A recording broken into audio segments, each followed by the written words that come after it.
தமிழக முதலமைச்சர் ஆனார் விஜய். இன்னைக்கு தமிழக நியூஸ் மீடியாக்கெல்லாம் இதுதான் செய்தியாக இருந்துகிட்டு இருக்கு. ஆனா டிஃபென்ஸ் லவர்ஸ் மத்தியில இந்திய டிஃபென்ஸ் நியூஸ்ல என்ன செய்தி இருக்கு அப்படிங்கிறது தான் ஆயுதம் அறிவம் சேனல் கொண்டு வருது. 2 நாளைக்கு முன்னாடி பாகிஸ்தான் ஒரு சூப்பர்சானிக் க்ரூஸ் மிசைலை ஃபத்தா-3 அப்படிங்கிற பெயர்ல வெற்றிகரமா சோதனை செஞ்சு முடிச்சு அறிவிப்பு கொடுத்திருந்தாங்க. அவங்க கிளைம் பண்றது என்னன்னா, இந்தியாவின் பிரம்மோஸ் ஏவுகணைக்கு பதிலடி தரும் வகையில பாகிஸ்தான் இந்த ஃபத்தா-3 டெவலப் பண்ணி டெஸ்ட் பண்ணியிருக்கிறோம்.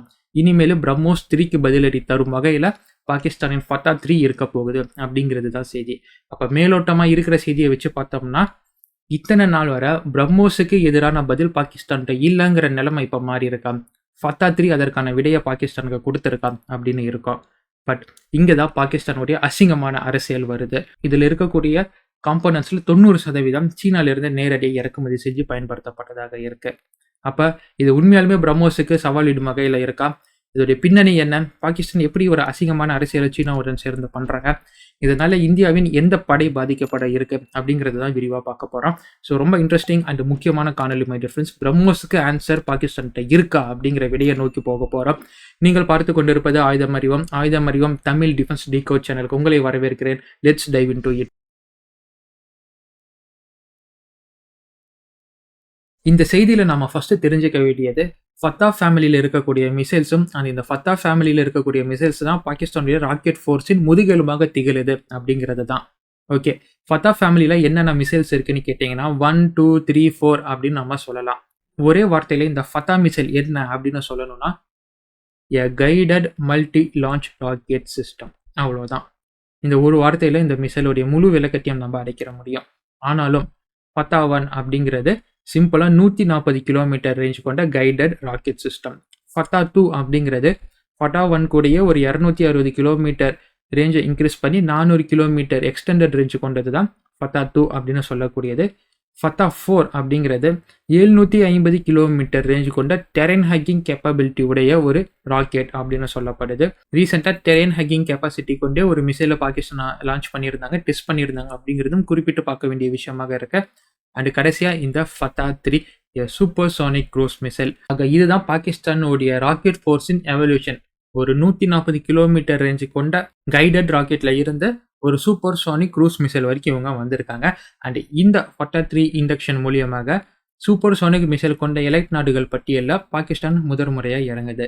ஃபத்தா-3 பாகிஸ்தானுடைய புது மிசைலின் கேரக்டரிஸ்டிக்ஸ் அண்ட் ப்ராப்பர்ட்டிஸை பற்றி நம்ம கண்டிப்பாக பேசியே ஆகணும். ஏன்னா பிரம்மோஸுக்கு பதிலடி தரும் அப்படின்னு பாகிஸ்தான் கிளைம் பண்ணும் காரணத்தினால அந்த அளவுக்கு இதுகிட்ட பவர் அண்ட் கெப்பாசிட்டி இருக்கா அப்படின்னு நம்ம எவாலுவேட் பண்ணணும்.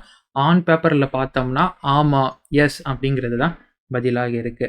ஃப்ரெண்ட்ஸ், 3 to 4.5 மேக்ஸ் ஸ்பீடில் 450 கிலோகிராம் கன்வென்ஷனல் வார்ஹெட்டுடன் 400 கிலோமீட்டர் போகக்கூடிய இந்த மிசைலை ராம்ஜெட் இன்ஜின் பவர் பண்ணுது. ஸோ சேம் ராம்ஜெட் இன்ஜின் தான் நாம் பிரம்மோஸ்லையும் யூஸ் பண்ணுறோம்.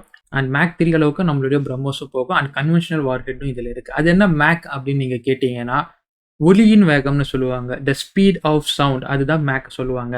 இந்த இடத்துல 3 to 4.5 மேக் அப்படின்னு சொல்கிறாங்கன்னா, ஒலியின் வேகத்தை விட 3ல் இருந்து 4.5 மடங்கு அதிகமான வேகத்தில் இந்த மிசைல் போகும் அப்படின்னு பாகிஸ்தான் கிளைம் பண்ணுறாங்க ஆன் பேப்பரில். அண்ட் இதோட ஃப்ளைட் ப்ரொஃபைல் ரொம்ப டேஞ்சரஸாக இருக்கு. சுமார் 15 கிலோமீட்டர் உயர ஆல்டிடியூட்ல இதனால போக முடியும் with speed of 3x of sound. அதே நேரத்தில் 3ல் இருந்து 10 மீட்டர் தண்ணிக்கு மேலே இதனால ஸ்கிம்மிங் பண்ணிட்டு போக முடியும் அப்படின்னு கிளைம் பண்றாங்க. இந்த ஆல்டிடியூட் டிஃபரன்ஸ் அடையுது பார்த்தீங்களா, from 15 kilometre altitude to 10 to 5 metre above sea level. இது இந்த மிசைலை ரொம்ப லீதலாக மாற்றுது. நீங்கள் மறக்கக்கூடாது, நம்ம பிரம்மோஸ் பற்றி பேசும்போது இதே ரெசிபியை தான் நம்ம சொல்லிட்டு இருப்போம். இந்த அளவுக்கு ஆல்டிடியூட் டிஃபரன்ஸில் சூப்பர்சானிக் ஸ்பீடில் ஒரு மிசைல் போகுதுன்னா அது அன்ஸ்டாப்பபிள் அண்ட் அன்டிடெக்டபிளாக மாற்றும் அப்படின்னு பிரம்மோஸுக்கு சொல்லியிருந்தோம்.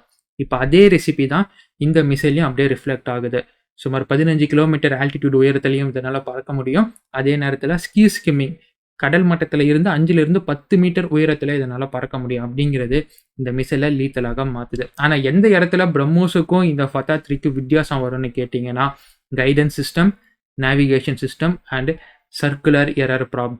நான் ஏன் இந்த ஸ்பீடில் இந்த ஆல்டிடியூட் டிஃப்ரென்ஸ் ரொம்ப ஆபத்தாக இருக்கும்னு சொல்கிறேன் அப்படின்னு கேட்டிங்கன்னா, எர்த் சர்ஃபேஸ் கர்வேச்சராக இருக்கும். ஒரு கடற்படையின் போர்க்கப்பல் கடலில் நின்றுகிட்டு இருக்கு அப்படின்னா எர்த் சர்ஃபேஸ் அந்த கர்வேச்சராக இருக்கும் காரணத்தினால 30 கிலோமீட்டர் தாண்டி ஒரு மிசைல் சூப்பர்சானிக் வேகத்துல வருது அப்படின்னா, அந்த கடல்ல நின்னுட்டு இருக்கக்கூடிய போர்க்கப்பலின் ரேடார்னால அத டிடெக்ட் பண்ண முடியாது. எப்ப அந்த 30 கிலோமீட்டர் வரம்புக்குள்ள அந்த மிசைல் வருதோ, அப்பதான் அந்த போர்க்கப்பலுடைய ரேடார் வந்து சமிக்கை கொடுக்கும். நம்மளை நோக்கி ஒரு டார்கெட் எங்கேஜ் ஆகிட்டு இருக்கு அப்படின்னு. நீங்க நினைச்சு பாருங்க. மாக் 3 ஸ்பீட்ல 30 கிலோமீட்டர் டிஸ்டன்ஸ்ல ஒரு சூப்பர்சானிக் மிசைல் வருதுன்னா, ரஃப்லி நமக்கு இருக்கக்கூடிய ரியாக்ஷன் டைம், அந்த போர்க்கப்பலுக்கு இருக்கக்கூடிய ரியாக்ஷன் டைம் அப்படிங்கிறது 30 செகண்ட்ஸ், 30 வினாடிகள் மட்டுமே. இவங்க இதற்கு எதிராக துரிதமான செயல்பாட்ட பண்ணணும். ஸோ இதுதான் இதுல இருக்கக்கூடிய சமாச்சாரமாக நான் பார்க்கிறேன். இப்போ உங்களுக்கு ஒரு கேள்வி வரலாம். இந்த இடத்துல எங்க சீனா வராங்க? எங்க பாகிஸ்தானுடைய அசிங்கமான அரசியல் விளையாடுது அப்படின்னு. ஃப்ரெண்ட்ஸ், சீனால குவாங்டாங் ஹாங்டா அப்படிங்கிற ஒரு மைனிங் கம்பெனி இருக்கு. சுரங்க கம்பெனி. அந்த கம்பெனி HD-01 அப்படிங்கிற ஒரு சூப்பர்சானிக் க்ரூஸ் மிசைல சீனாவின் பாதுகாப்புக்கு நாட்டுடைமையாக அது ஆக்கப்படுது 2018ல. அந்த மிசைலையும், அந்த HD-1 அப்படிங்கிற அந்த மிசைலையும் இப்ப பாகிஸ்தான் நாங்க ஒரு புதுசா ஒரு மிசைல கட்டியிருக்கிறோம். சூப்பர்சானிக் ஸ்பீட்ல போகக்கூடியது ஃபத்தா 3ன்னு சொல்றாங்க இல்லையா? அந்த மிசைலையும் சரிக்கு சரி ஒப்பிட்டு பார்த்தீங்கன்னா, 2மே ஆல்மோஸ்ட் ஒண்ணா தான் தெரியும். அடுத்த கேள்வி உங்களுக்கு வரும். எப்படி ஒரு சுரங்க கம்பெனி ஒரு சூப்பர்சானிக் க்ரூஸ் மிசைல உருவாக்கும் திறமையை வச்சிருக்கிறாங்க அப்படின்னு. நீங்க வேற எந்த நாடு இது பண்ணியிருந்தாலுமே கேட்கலாம். ஆனா சீனா கிட்ட மட்டும் இதை நீங்க கேட்க முடியாது. ஏன்னா அங்க இருக்கிற ஒரு பழக்கடை வியாபாரி ஒரு PLC புரோகிராமரா இருப்பான். இல்ல ஒரு டெவலப்பர் கோடராக அவன் இருப்பான். அதனால ஒரு மைனிங் கம்பெனி சூப்பர்சானிக் மிசைலை உருவாக்குறான் அப்படிங்கிறது சீனாவை பொறுத்த மட்டிலும் ஒரு ஆச்சரியமான விஷயம் இல்லை. அண்ட் இந்த மிசைலுடைய டெக்னாலஜி தான் பாகிஸ்தானுக்கு பகிர்ந்தளிக்கப்பட்டிருக்கும் அப்படின்னு பெரிய அளவுக்கு டிஃபென்ஸ் வல்லுநர்களால் அறியப்படுது, சொல்லப்படுது. ஜஸ்ட் அவங்க கிட்ட இருந்து டெக்னாலஜியை வாங்கி, ஸ்பேர்ஸை வாங்கி இவங்க நாட்டில் அசம்பிள் பண்ணி, அதுக்கு மேலே பாகிஸ்தானில் செய்யப்பட்ட கேசிங்கை போட்டு பாகிஸ்தான் கொடி அடிச்சு, நாங்கள் ஒரு சூப்பர்சானிக் க்ரூஸ் மிசைலை உருவாக்கியிருக்கிறோம், இதுதான் பிரம்மோஸுக்கு பதிலடி அப்படின்னு பாகிஸ்தான் இப்போ இந்தியாவுக்கு எதிராக குலைச்சிக்கிட்டு இருக்கிறாங்க. எப்பயுமே ஒரு நாட்டின் பாதுகாப்புக்கு தொடர்புடைய ஒரு ஆயுதங்கள், இராணுவ சாதனங்கள், டெக்னாலஜி அதை இன்னொரு நாட்டுக்கு பகிர்ந்தளிக்கப்படுது அப்படின்னா அதுல அந்த நாட்டுடைய பங்களிப்பு அப்படிங்கிறது இருக்கும். பொதுவா எந்த நாட்டிலுமே இப்ப இந்தியாவே ஒரு டெக்னாலஜி வேற நாட்டுக்கு டிரான்ஸ்ஃபர் பண்றாங்கன்னா, டிஃபென்ஸ் மினிஸ்ட்ரியோடைய இன்டர்ஃபரன்ஸ் அப்படிங்கிறது அந்த இடத்துல இருக்கும். இது மாதிரி எல்லா நாட்டிலும் இருக்கும். ஆனா இந்த குவாங்டாங் ஹாங்டா அப்படிங்கிற நிறுவனம் பாகிஸ்தானுக்கு கொடுத்த மிசைல் டெக்னாலஜி டிரான்ஸ்ஃபர்ல இன்ஃப்ளூயன்ஸுமே இல்லை. ஜென்ரலா நோவோரிக் அப்படிங்கிற ஒரு குழு இருக்கும். இப்போ ரஷ்யாக்கெல்லாம் எப்படி ரோசோபாரான் எக்ஸ்பர்ட் அது மாதிரிலாம் இருக்கு. அது மாதிரி சீனா எந்த ஒரு மிசைல்ஸ் இல்லை எந்த ஒரு ஆர்ம்ஸ் எக்ஸ்போர்ட் பண்ணாலும் இந்த நோவோரிக் அப்படிங்கிற ஒரு குழு உள்ள நுழைஞ்சு என்ன ஏதுன்னு பார்ப்பாங்க. அவங்க கூட இந்த மிசைல் டிரான்ஸ்ஃபர் டெக்னாலஜியில் உள்ள வரல அப்படிங்கிறதே செய்தியாக இருக்கு. இதற்கு பின்னாடி என்ன சூட்சமம் இருக்கு அப்படின்னு கேட்டீங்கன்னா, பிரம்மோஸுக்கு எதிராக பாகிஸ்தான் பதிலளிக்கும் விதமாக கொடுக்கப்பட்டிருக்கும் ஒரு தொழில்நுட்பம். வருங்காலத்தில் பாகிஸ்தான் இதை இந்தியாவுக்கு எதிராக மிஸ்யூஸ் பண்றாங்க, இல்லை வேற ஏதாச்சும் பண்றாங்க அப்படின்னா எந்த இடத்துலையும் சீனா வராது. அண்ட் இதே மாதிரி இதை 400 கிலோமீட்டர் அப்படின்லாம் சொல்றோம் இல்லையா?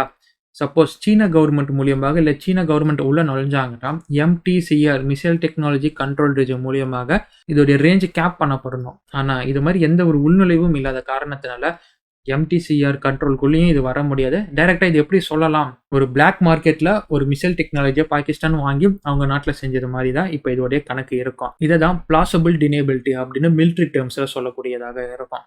இப்ப அந்த முக்கியமான விஷயத்திற்கு வருவோம். பிரம்மோஸுக்கு இது எப்படி பதிலளிக்கும்? பாகிஸ்தான் கிளைம் பண்ற மாதிரியே பிரம்மோஸுக்கு நேரடியான த்ரெட் இந்த ஃபத்தா 3 அப்படின்னு கேட்டீங்கன்னா, இப்ப இருக்கக்கூடிய சினாரியை வச்சு உங்களுக்கு நான் சொல்றேன். IPL டேர்ம்ஸ்ல நான் உங்களுக்கு சொல்றேன். IPLல புதுசா ஒரு பிளேயர் வந்திருக்கான், நியூபி பிளேயர்.